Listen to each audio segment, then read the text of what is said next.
Please share the information provided in this video.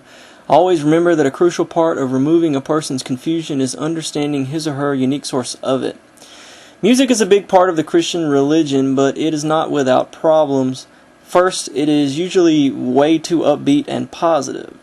Positivity is not a bad thing. Positive Christian music really helps us express our deepest emotions to God in a very real way. In short, there's nothing wrong with Christian music that is full of praise and worship for God. The problem is that this is almost always the only type of Christian music. Christians get angry, feel depression, are overwhelmed with fear and worry, struggle with doubt, and are often anything but full of praise and worship. Sometimes Christian music should meet people where they are and move them to an attitude of praise and worship. In the Bible, the book of Psalms is largely a book of song lyrics. Although the music is lost, we can still tell that these songs often meet people in these dark places far from an attitude of praise and worship. When is the last time you heard a Christian song with words like these from Psalm 3? O Lord, how many are my foes? Many are rising against me. Many are saying of my soul, there is no salvation for him in God. Selah. Selah means that the song pauses for reflection. Words like those don't come around so much in praise gatherings today. But the next lines from Psalm 3 are much more familiar. But you, O Lord, are a shield about me, my glory and the lifter of my head. I cried aloud to the Lord, and he answered me from his holy hill. Notice how the words of this song give the listener something to relate to, then take him or her to a higher place. So often worship services start with, I just love Jesus so much. God is so great. Jesus does awesome things for me. If we stand back, we see a crowd that has a hard time getting their hearts into that attitude. What we need are songs like Psalm 3 that help us get into the right attitude. The reason the situation is like this is a product of the history of Christianity in America. With the Bill of Rights, America introduced the freedom to believe what you want or disbelieve what you want. A free marketplace of religious ideas took over the nation. Before this, church attendance was required by law, and attendance was at 25%.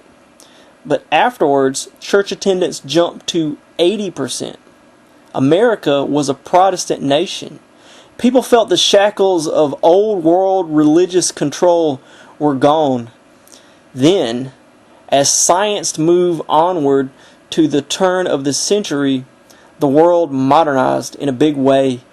The turn of the century saw cars, electricity, the discovery of germs, Phillips head screws, refrigeration, telephones, movies, airplanes, radios, power tools, cheaper mass-produced goods, and so much more. Evolution of the Species was written by Charles Darwin. Geologists began to pile up data that the Earth was way older than 6,000 years. Egyptian hieroglyphs and Babylonian Akkadian were decoded, and we saw striking similarities with the Bible. This raised doubt in the Bible itself. Because of this doubt, many turned to materialism and denied the existence of anything supernatural. Others remained religious. They simply traded away the parts of the Bible that didn't seem to work anymore. Liberal Christianity was born. Then came the fight against liberalism in the Southern Baptist Church known as fundamentalism. They proclaimed that some things just don't change. They entered the free marketplace of ideas and pushed for America to stay the Protestant dream it once was. It all came to a head in 1925 at the Scopes trial. A teacher was sued for teaching evolution in schools. The fundamentalists won the case, and Scopes was found guilty.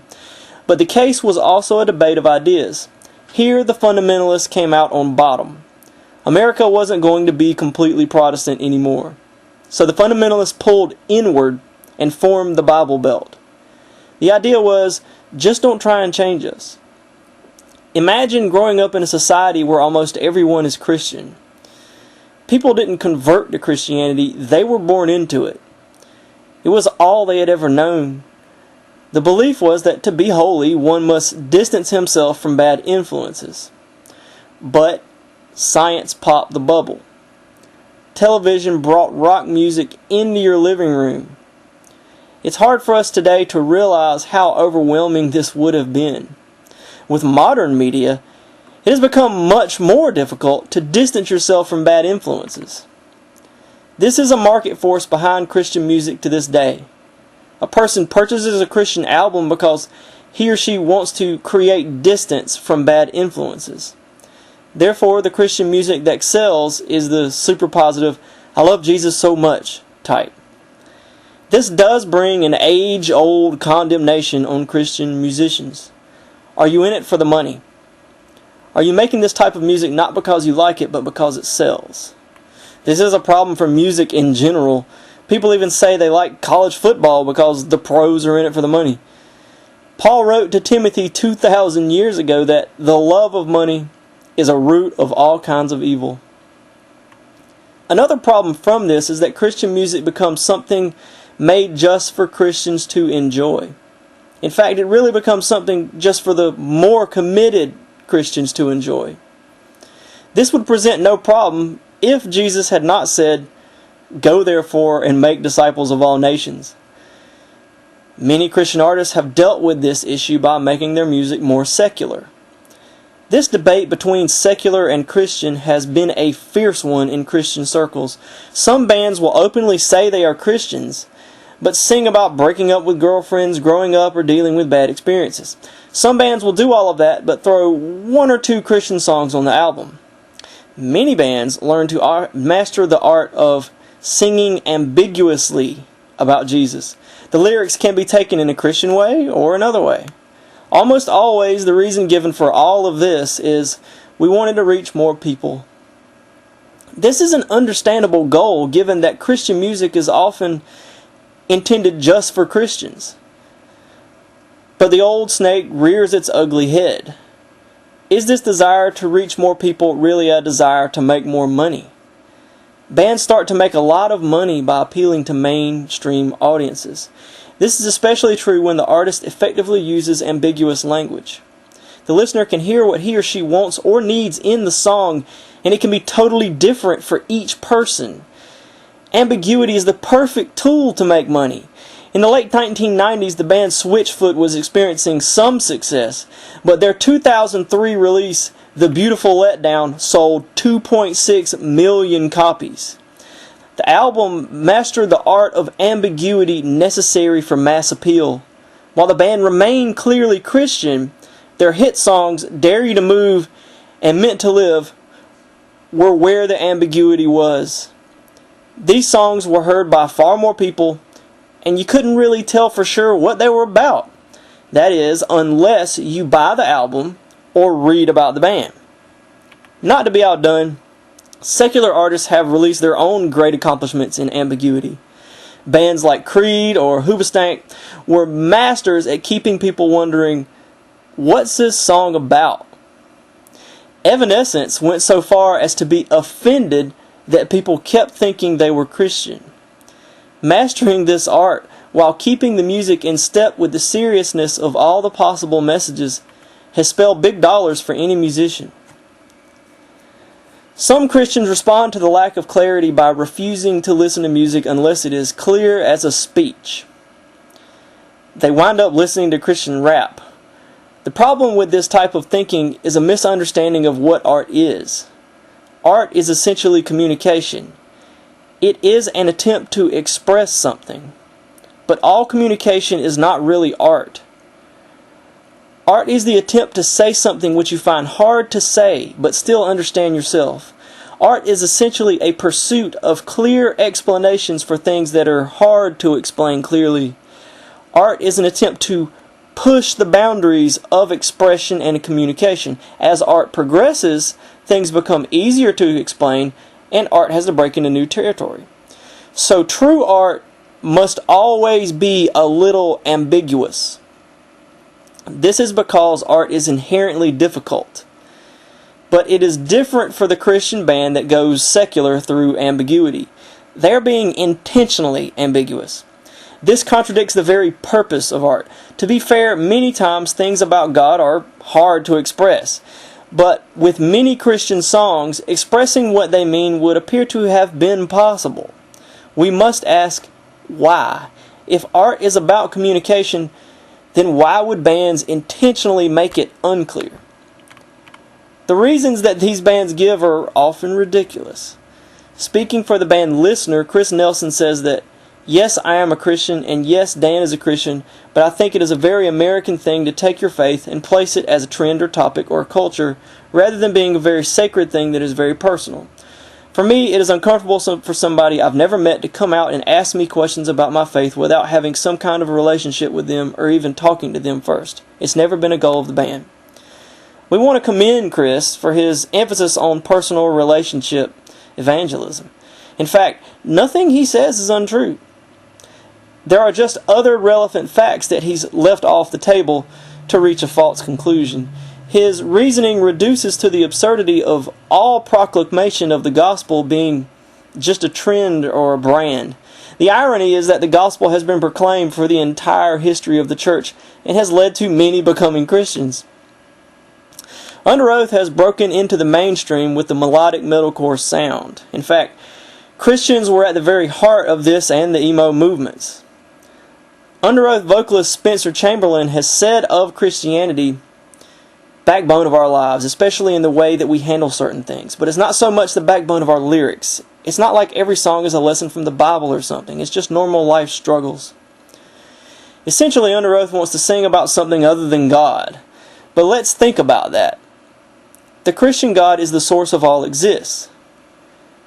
He gives purpose to existence itself. He tells us how to make day-to-day choices, and He defines where everything is ultimately going.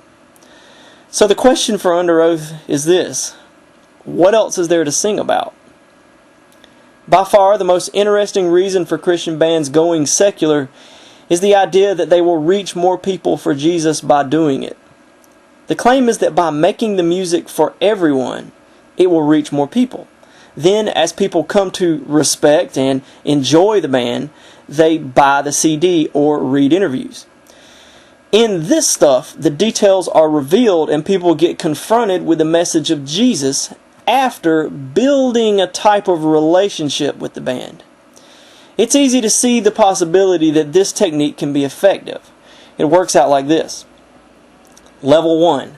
Hit songs are not clearly for Christ, but also not against Christ. Level 2. The rest of the album reveals more details about Christ. Level 3. Interviews with the band bring clear affirmations of Christ. There is a problem with this method. To see it, simply replace the Christians with pop artist Kesha. Then replace their message with hers. Level 1, hit songs are not clearly for devil worship, but also not against devil worship.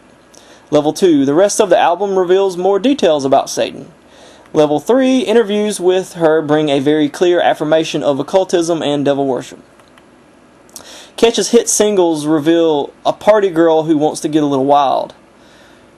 In one of her other songs, she claims to have sold her soul to the literal devil. In interviews, she reveals that she regularly has sex with spirits and claims to drink human blood from human hearts for power. You have to ask yourself, when she uses this technique, does it suddenly feel deceptive? It may be effective, but so is promising people lots of money for becoming Christians. Christian bands that keep their faith unclear on the outside aren't telling lies, but they are appearing to be nothing different or unique. By far, the true master of this system is the Church of Jesus Christ of Latter-day Saints. The Mormons believe that God was once a man and achieved his God status like his parents before him, and that we must do the same.